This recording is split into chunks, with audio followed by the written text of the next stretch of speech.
Lighting in photography and in film. May mga similarities yan. May mga similarities and differences. Similar dahil yung fundamentals, yung principles ng lighting sa photography is somewhat the same din. It's the same when it comes to filmmaking and video lighting.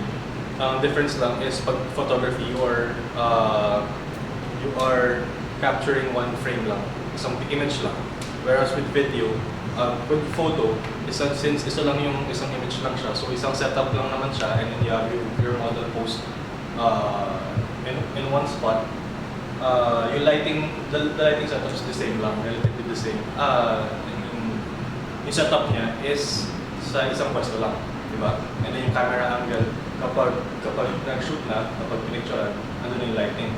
Whereas with video naman, difference niya kasi gumagalaw yung video, a series of images siya. So pag gumalaw yung camera angle, most likely, pati yung lighting ng tama ng subject, ay ng light sa face ng subject, would be different. Okay. Tapos, when photographing brands and clients, make sure na alam nyo kung ano yung requirements, ano yung branding, ano yung image, ano yung message na gusto nyo parating ng client through the images. Okay. So dito sa Rembrandt, mag-stick tayo doon sa lighting setup na ginagamit na since in the past, since before pa. So ang lighting setup natin dito is ito, we have a 75-inch parabolic umbrella, and then tsaka isang softbox na 24 cm, I think, or 60 cm. Yan. Normally, ang ganitong klaseng light setup, ang itong parabolic, ideal yan for getting full body shots. Lalo na pag gusto natin ng full body na lighting. Kasi yung bato niya, yung tama ng ilaw niya is pakatan. Mas malaking light source. Diba? Remember yung mga sinasabi ng mga ibang speakers natin na the bigger the light source, the softer the light. Okay. And then ito, ang mga tawag dito, sa mga equipment na to, modifiers yan. Itong softbox, modifier, light modifier, itong umbrella, modifier. Meron din tayo mga strip box, meron din tayo mga softbox, mga parabolic. Kita nyo ba yung mga bilog na parang octagon? Yeah. May mga certain, lalo tsaka yung cone, yung mga beauty dish, yan. Iba-iba yung effect nun sa pag-light ng isang subject.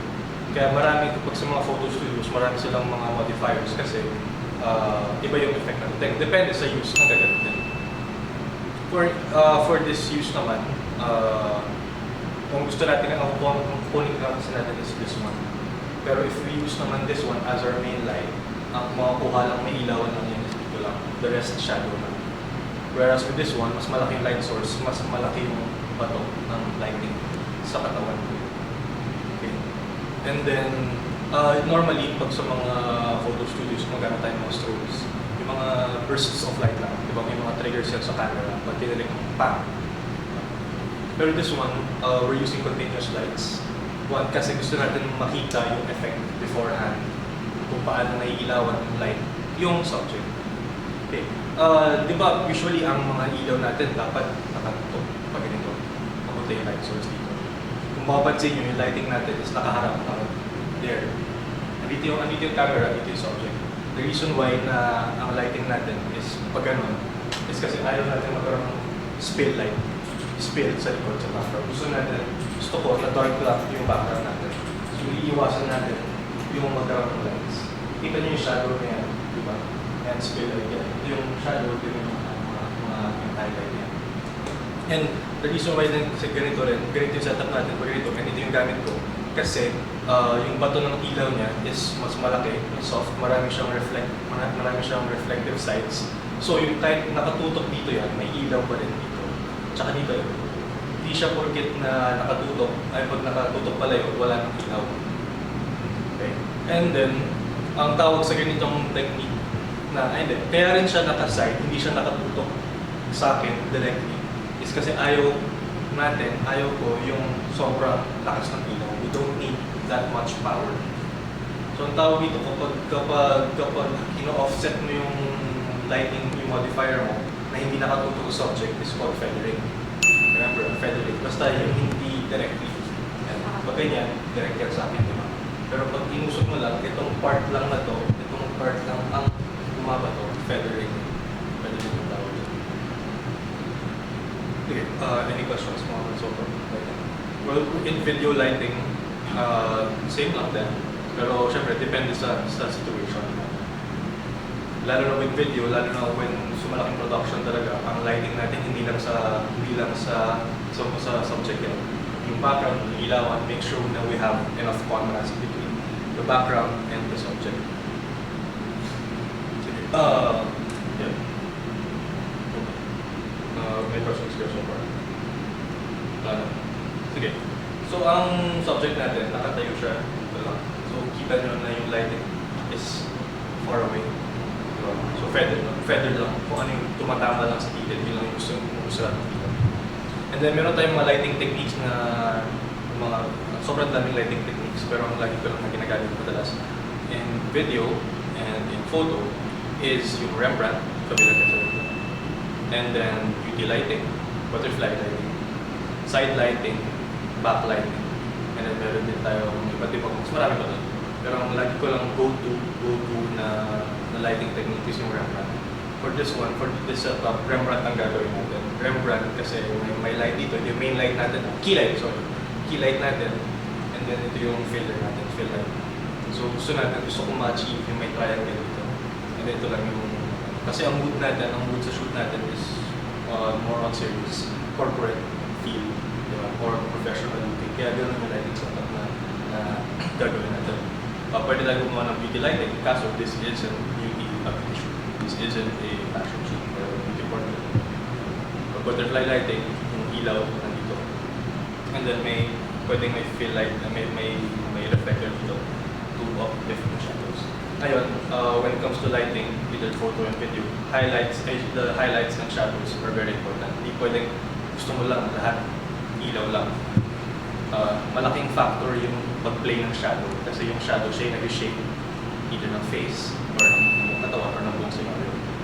So important ang highlights and shadows. Hindi pwede puro shadow lang, hindi pwede puro highlights. Okay?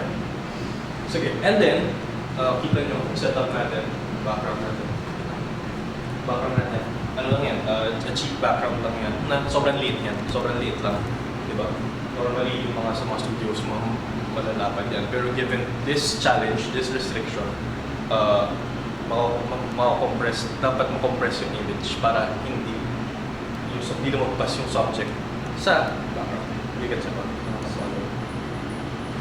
So, ang talagang dapat sa ng go-to lens ko is a 17 to 55mm na lens. Pero since nga, given the challenge, given the restriction, gagamit ako ng focal length na lens na mas mahaba para mas makompress yung image to eliminate yung background. And then, syempre, before shooting, kailangan alam nyo rin na kung paano siya i-edit, kung anong edit ang gagawin. Given itong ano natin, basta mapasok lang, ang goal ko lang is mapasok yung subject between itong background na to, okay na ako. Kasi i-cut ko rin yan. And then, papalitan ko ng background. Either i-darken ko or i-clone ko yung sumobra. Sige, sumobra. Sige, ikaw muna. Guys, tignan nyo to. Tignan nyo yung kung paano maglaro yung live. So, paano post? Tignan nyo. Tayo. Ganun post. Advantage ng continuous light, nakikita na natin beforehand kung ano yung magiging effect ng light. So given dito, nakikita na natin is yung lighting dito, side na to. And ngayon, dun sa mga portraits ng avant-garde, ang light is laging nasa left side. Ang key light, nasa left side. Nasa right ng subject, or nasa left ng camera. Okay. Kita na natin dito yung paano naglalaro yung shadows, di ba? And then yung highlights natin. Now, given pa lang dito sa nakita na natin, pwede natin patrasin or palapitin yung subject to make sure na nakuha natin yung sinabi. At that's okay. Deep forward.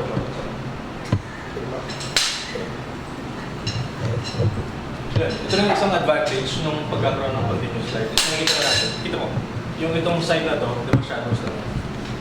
Nakikita nyo yung triangle? Yes. Nakikita nyo yung triangle? Ito. Diba? Nakikita nyo yung triangle sa face niya. Yan yung gusto natin i-achieve na lighting. Tapos, ito yung fill light natin. Nakikita na natin yung effect ng fill light. Relief yung shadows. Diba? Kahit konti lang, kahit hindi naman nakatutok yung light sa kanya, and yet may effect pa rin. Yeah. Okay. Ayaw natin na sobra. Dapat itong fill light, it's just fill light. Hindi niya ma-overpower yung main light natin, yung key light. So, sige, tayo natin. Test muna tayo. And then, ang disadvantage naman when using continuous light versus strobes is hindi natin na-exposure compensate. Kung nasa likod. Familiar ba kayo sa term na exposure compensate? Medyo. Yeah. Kasi, when it comes to using flashes and strobes,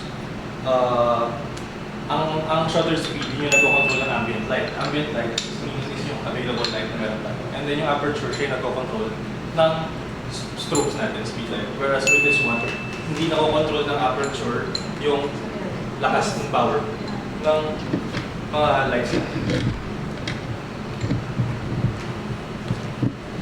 Normally, ang go-to setting, ang magandang benchmark,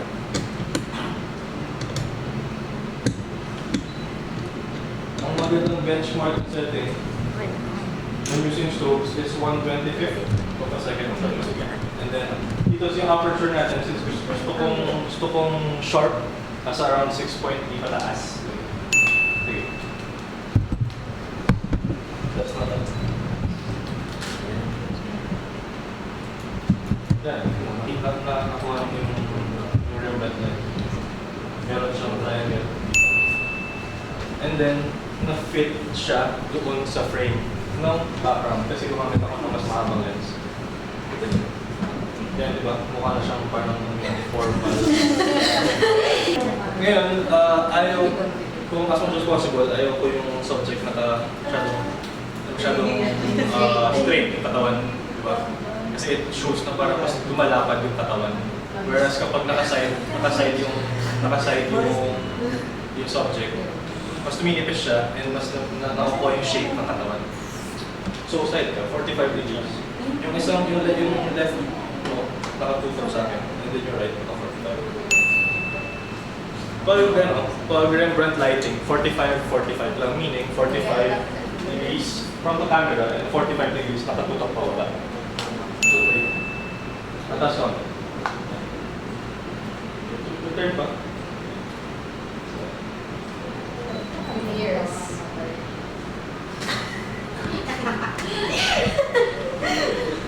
Right. Basta ang important lang is pumasok siya dun sa frame and then the rest kaya naman na i-gawin sa editing niya. And then kung naiilang kayo mamaya, diba, syempre nakakapagod tumingin sa camera. Pwede kayo pumikit muna. Pag sabi kong go, open your eyes. To show na yung subject natin is empowering, bababa tayo sa editing niya. Dagdag lang